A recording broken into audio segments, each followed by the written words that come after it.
So ఇప్పుడు మనము sinuses వల్ల వచ్చే తలనొప్పి గురించి మాట్లాడుకుందామండి. సో చాలామందికి తలనొప్పి అనగానే నాకు సైనస్ ఉంది అని చెప్తారు.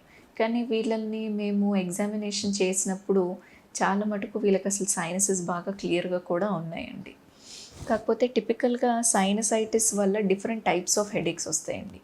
మీకు యూజువల్లీ ఫ్రాంటల్ హెడేక్స్ అంటే ఫ్రాంటల్ సైనసెస్‌లో ఒకవేళ మీకు ఫ్లూయిడ్ అక్యుములేషన్ దాంట్లో ఏదైనా ప్రాబ్లమ్ ఉన్నప్పుడు మీకు తలనొప్పి ఇక్కడొస్తుందండి. ఈ భాగంలో బరువుగా ఉండడం అలాంటివి చూస్తాం.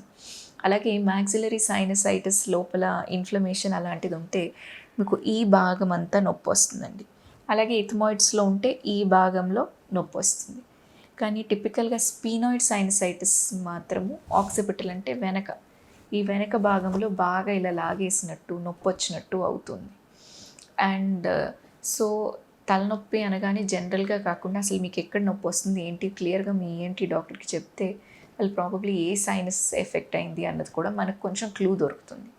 ఎనీవే కన్ఫర్మేటివ్‌గా మనకి ఏ సైనస్ ఎఫెక్ట్ అయింది అని తెలియడానికి సీటీపీఎన్ఎస్ అంటే సీటీ పారానేసల్ సైనసెస్ చేస్తే మనకి ఏ సైనస్ ఎఫెక్ట్ అయింది ఏంటి అన్నది తెలుస్తుందండి. అండ్ సైనసైటిస్కి మెయిన్ ట్రీట్మెంట్ ఏంటంటే అక్కడ లోపల ఏదైతే ఫ్లూయిడ్ అక్యూములేట్ అయిందో దాన్ని డ్రైన్ చేయడం.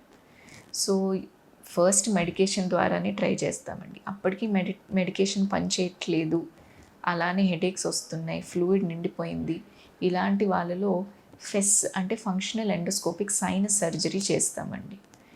చేసి అవి ఫ్లూయిడ్స్ క్లియర్ చేసినప్పుడు డెఫినెట్లీ వీళ్ళకి చాలా రిలీఫ్ వస్తుంది. సో ఏంటంటే ఫ్రీక్వెంట్గా ఎవరికైతే జలుబు చేస్తూ ఉంటుందో వాళ్ళకి ఈ ముక్కు లోపల కండరంలో వాపు అనేది చూస్తాం. సో బేసిక్గా ముక్కు లోపల మనకి 2 సైడ్స్ టర్బినేట్స్ అని ఉంటాయండి. అండ్ ఫ్రీక్వెంట్గా జలుబు చేసినప్పుడు ఈ టర్బినేట్స్లో వాపు అనేది చూస్తాం. ఈ వాపు వచ్చినప్పుడు ఏంటంటే ముక్కు బ్లాక్ అయిపోతుంది. చాలామందికి శ్వాస సరిగ్గా ఆడదు, ఊపిరాడినట్టు అవుతుంది. దీనికి తోడు చాలామందికి మన ముక్కు లోపల ఒక ఎముక ఉంటుందండి, సెప్టమ్. అది డీవియేటెడ్ ఒక 80-90% పీపుల్‌లో కొంచెంలో కొంచెం డీవియేషన్ ఉంటుందండి.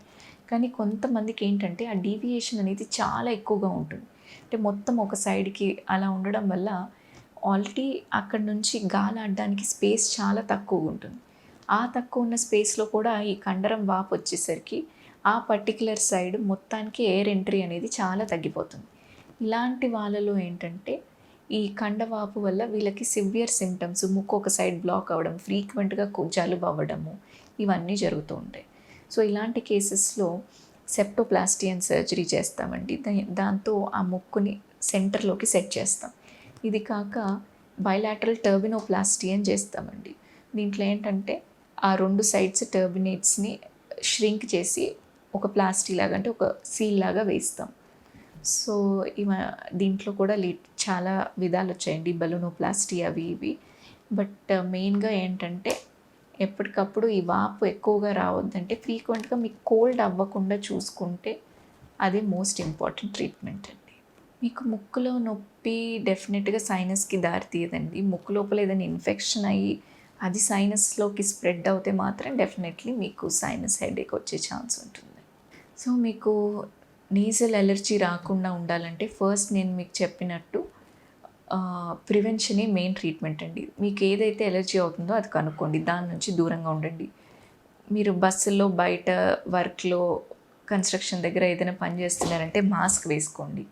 లేదా బై ఛాన్స్ డస్ట్‌కి ఎక్స్‌పోజ్ అయ్యారనుకుంటే ఒక డ్రాప్స్ ఉంటాయండి ఉప్పు నీళ్ళలాగా, వాటితో ముక్కు కడుక్కోవడం నేర్చుకోండి. ఇంట్లో ఉంటే కొంచెం గోరువెచ్చని నీళ్ళలో ఉప్పేసి ముక్కు కడుక్కోండి. దీంతో కూడా మీకు చాలా రిలీఫ్ వస్తుంది. దాని తర్వాత ఫర్దర్‌గా ఏదైనా మీటింగ్‌లో ఉన్నారు, సడన్‌గా అలర్జీ అయింది.